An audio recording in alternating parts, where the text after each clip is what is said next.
Hola, ¿qué tal? Me da mucho gusto volver a estar con ustedes. Vamos a continuar nuestra explicación de los modelos de la mente, recordando que no hay una sola manera de pensar la mente en el psicoanálisis, sino conforme va evolucionando el modelo, pero también conforme los diversos autores van replanteando algunos conceptos, se van generando nuevas posibilidades explicativas. Veíamos que el modelo del modelo tópico de Freud nos ayuda a comprender el conflicto. En lo que vamos a ver más adelante serán estructuras neuróticas, en las cuales va a haber una contraposición entre un deseo y una defensa, y esto dará lugar al síntoma. Esto se suma a la teoría del esquema tripartita, donde tenemos, recordamos, el yo, el ello y el superyo, que también hablará de problemas de índole neurótica, que se puede hablar también con referencia a otras estructuras de la personalidad, pero justamente porque tienen sus vicisitudes debido a la problemática de no haber conformado adecuadamente estas estructuras del aparato psíquico. Ahora bien, conforme fue avanzando la investigación psicológica, se fue observando sobre todo en pacientes narcisistas y pacientes borderline, que las explicaciones de lo que les acontecía no podían hacerse en términos de conflicto inconsciente entre deseo y defensa, porque justamente sus defensas eran muy primitivas. Entendiendo por primitivo, refiriéndonos a una etapa evolutiva menor, comandada sobre todo por la escisión, a diferencia de las más evolucionadas, como son las neurosis, comandadas por la represión y la defensa. Con base en esto, diversos autores, especialmente Heinz Kohut y Otto Kemper, han hablado del self, que nos permite comprender mucho más el funcionamiento anómalo de estas estructuras y cómo entonces las intervenciones terapéuticas tienen que ser diferentes a cómo se piensa y se trabaja para los neuróticos. Por lo tanto, vamos a estudiar qué es el self. Grinker en 1957 destaca que se necesita un término supraordinado, es decir, que integre diversos subsistemas, entendiendo por esos subsistemas a las estructuras del aparato psíquico, con sus derivados, por ejemplo, el yo, el ideal del yo, como una instancia perteneciente al superyo, y algunas funciones yoicas. Entonces, esta organización del comportamiento en diferentes roles sociales va a ser lo que constituye el self.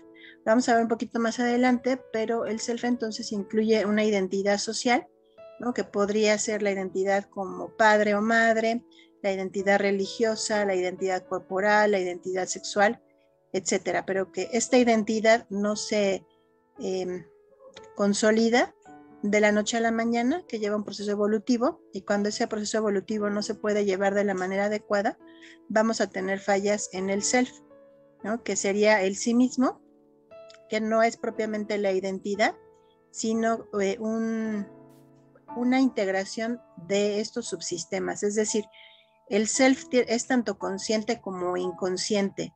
Es consciente porque podemos definir algunas de las características que conforman nuestra personalidad, pero recordando el esquema tópico, hay muchos sectores de la personalidad que son inconscientes, también retomando el esquema tripartita. Entonces, nuestra personalidad está conformada por nuestros impulsos, que pertenecen al ello, nuestros valores, comportamiento moral, aspiraciones del yo, que conforman parte del superyo, y también las características de las diversas funciones yoicas, como puede ser el aprendizaje, la memoria, la inteligencia, el control de los impulsos, el lazo social que podemos establecer. Todo eso lo engloba este concepto, por eso es un concepto que llamamos supraordinado. Así pues, Crisanto en 2007 propone la palabra self para indicar la conciencia o el sentimiento de ser uno mismo. A veces se da por hecho que todos sabemos quiénes somos, pero justo en estas personas se ve, las personas me refiero a aquellas que tienen dificultades en la cohesión de su self, que no pueden definirse a sí mismos o no poder definir ciertas características de su persona, lo cual les entraña mucho sufrimiento porque no pueden autorregularse. Por ejemplo, hay personas que están por la vida, ¿no? Es una dinámica que se puede presentar en un paciente que ya una vez superada la etapa de la adolescencia, que es la conformación definitiva ya de esta consolidación del self, aunque el self evidentemente va a irse modificando conforme vamos asumiendo diferentes roles en la vida, pero vamos teniendo el sentido de ser uno mismo, de mismidad, ¿no? Hay personas que no pueden conservar esto, no saben qué desean en la vida, no saben para qué habilidades pueden ser buenos o buenas. A veces no pueden reconocer cuál es su orientación sexual, por ejemplo, ¿no? Su identidad de género, no lo pueden hacer. Ahí hablamos de dificultades en el self que van a dar lugar a diversos síntomas. Entonces, esta conciencia de uno mismo, el sentimiento de mismidad, tiene que ver mucho con el self. Edith Jacobson en 1964 se refirió al self como la persona total, incluyendo la psique y el soma, ¿no? Que también es importante retomarlo, no lo podemos ver como entidades separadas, sino como una sola imagen, por así decirlo, una sola representación, en contraposición con el esquema como lo piensa, o la metáfora que piensa Freud, del ello que es el caballo y el jinete el yo, aplica más la imagen o la metáfora del centauro. O sea, no son diferentes, son parte de uno mismo. Eso incluye también entonces, por lo tanto, el cuerpo, el soma. Entonces el self, que es este sentimiento de mismidad, esta identidad, así como los objetos, recordando que objeto en psicoanálisis son todos aquellos que son relevantes para nosotros, para bien o para mal, existen como representaciones mentales dentro de la estructura del yo. Pero pensando también que el self no solo está dentro del yo, sino que contempla elementos del ello y elementos del superior. Cuando hay fragmentación del self, podemos entender los desórdenes psicóticos. Es decir, podemos entender que una persona asuma una identidad diferente a la que le corresponde por la misma desorganización psicótica. Y entonces ya no es Juan Pérez, ¿no? Ahora es el diablo, ¿no? O ahora es el Mesías. Ya no está conservado este sentimiento de mismidad. Puede tener diversas fragmentaciones del self también. Eso también lo podemos utilizar para algunas explicaciones de la personalidad múltiple, por ejemplo, pero no psicótica, ¿no? Es también relevante. El self está mucho más cohesionado en los neuróticos y no cohesionado en los psicóticos. Lo vamos a ver más adelante con la teoría del desarrollo de Margaret Mahler, que vamos a ir retomando cómo se conforma el self en cada etapa y qué síntomas puede dar y problemáticas cuando no hay esta cohesión y consolidación del self. Por su parte, Lichtenberg en 1963 habla de cualidades del self, es decir, las características que lo conforman son su cohesión, es decir, poder tener este sentimiento de mismidad, que aún ante las peores crisis, si bien esta crisis va a cuestionar mucho mi sentido de quién soy, no lo voy a perder. Por la angustia lo puedo cuestionar, pero no se pierde, por lo tanto hay continuidad en el tiempo.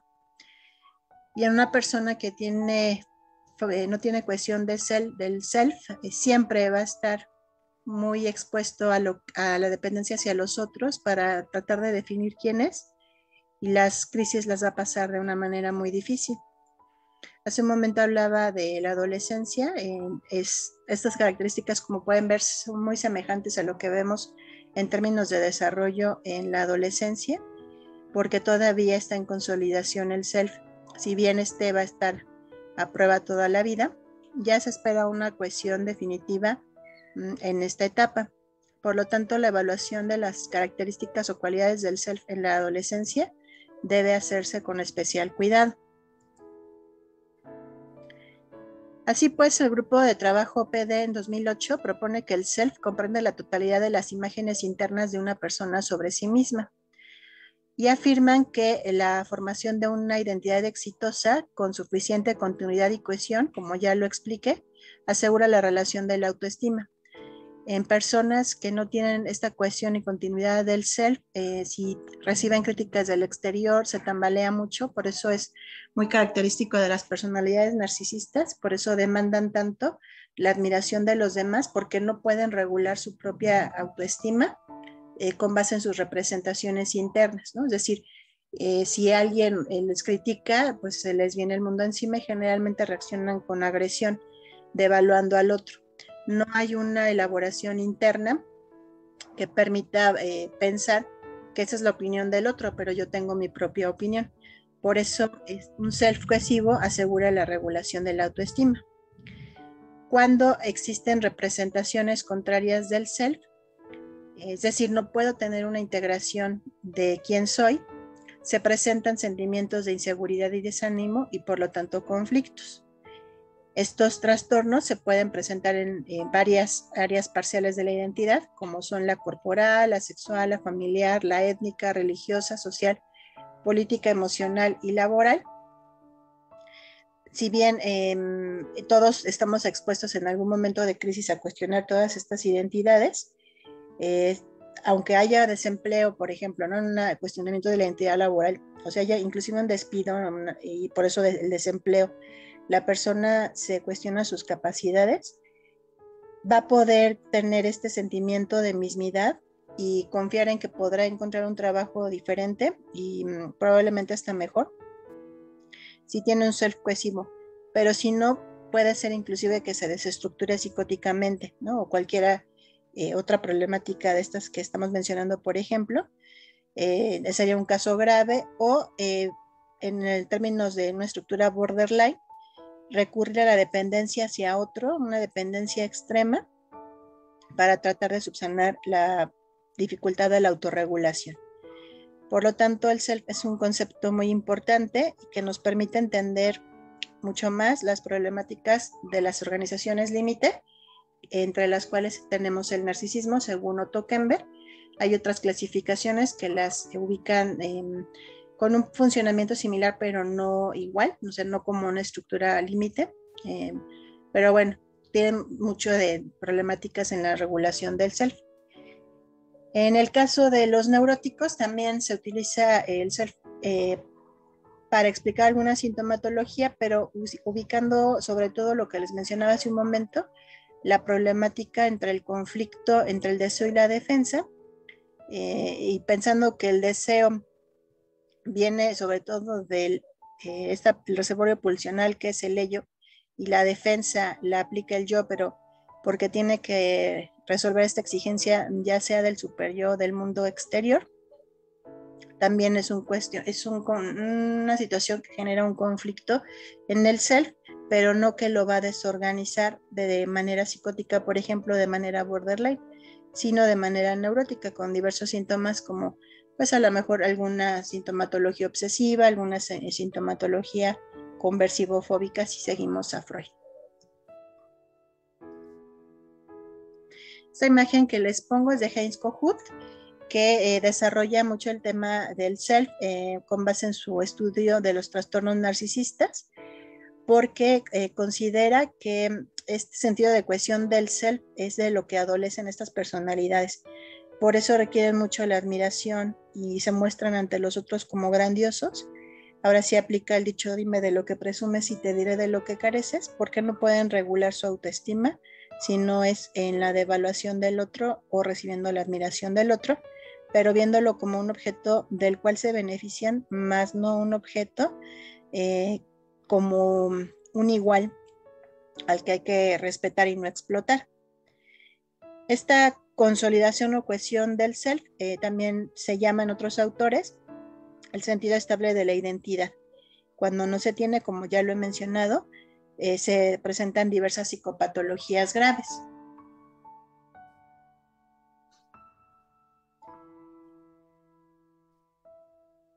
cuando una personalidad narcisista tiene estrés, y el estrés generalmente tiene que ver con el sentimiento, la experiencia de la vergüenza, puede tener fragmentación. Esto nos referimos a que experimenta una gran angustia, no pudiendo autorregularse, por lo tanto tratan de explotar al otro o bien drogarse, pueden presentar alcoholismo como un intento de tranquilización de esta fragmentación de su self por esta situación estresante generalmente asociada con la vergüenza, que es algo que no toleran estas personalidades, por lo tanto no tienen cohesividad.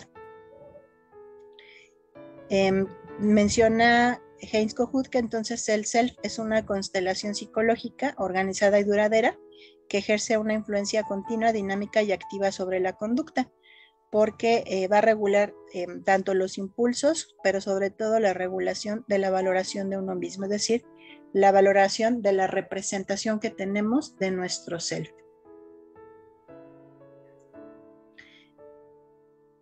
Entonces, en virtud de sus efectos dinámicos continuos, lo que he mencionado hasta este momento, debe entenderse el self como una realidad efectiva, es decir, la personalidad se organiza en su conjunto y la designación más simple para esto es el término self. Así pues, también se afirma que es la formación del superyo como consecuencia del complejo de castración lo que permite la interiorización de las funciones de regulación del self, es decir, van a ser sobre todo las estructuras neuróticas las más cohesivas, no así las estructuras que no llegan a poder vivir la experiencia de la castración, recordando que la castración no es la extirpación del pene, sino la castración es la aceptación del límite y de la diferencia. El aceptar el límite, y el límite implica reconocer que hay un otro, posibilita al niño y a la niña vincularse con los objetos únicamente en términos de amor y de odio, porque puede diferenciarse en términos de separación sin fusionarse narcisísticamente con ellos. Es entonces a partir de la interiorización del complejo de castración, cuyo fruto es la formación del superyo, que los problemas del self y las relaciones objetales van a adquirir relevancia cuando no se logran y producen estados regresivos que reproducen la simbiosis infantil con los objetos. Es decir, tanto la fusión con el objeto, que sería lo propio de la psicosis, como la dificultad en la diferenciación, individuación, que es propio de las estructuras borderline. Esto lo vamos a ver más adelante con la teoría del desarrollo de las relaciones objetales de Margaret Mahler. Así pues, podemos hablar de una línea evolutiva del self, como lo representa en esta imagen, que se va conformando desde el nacimiento y dura toda la vida, sabiendo que es en la adolescencia que se consolida más esta cohesividad, pero que va a estar puesta a prueba en la vida tantas veces tengamos conflictos. Entonces se propone una línea evolutiva en 3 fases principales, la del self que se está formando, que serían las primeras etapas de la vida, y que se corona por un estado de cohesividad cuando se ha aceptado la castración. Hay otra línea que sería la del self en conflicto con las pulsiones, las normas interiorizadas y el sentido de realidad, y una que se encuentra más allá del conflicto, en donde ya la persona se regula de manera adecuada, presenta por lo tanto armonía interior que regula la conducta, y esto es lo que aplica la metáfora del centauro, es decir, no hay división entre el cuerpo y la mente y trabajan de manera unificada. Con todo lo que hemos mencionado, falta destacar nuevamente que el self integrado permite la autorregulación. De ello resulta la capacidad de responsabilizarse como el gestor de las propias acciones competentes. Es decir, que si tengo éxito, puedo adjudicármelo a mis habilidades y también a las habilidades de las personas a mi alrededor que contribuyeron a tal éxito. De esta autoeficacia deriva la confianza en uno mismo y la autoafirmación, y así se puede regular la autoestima.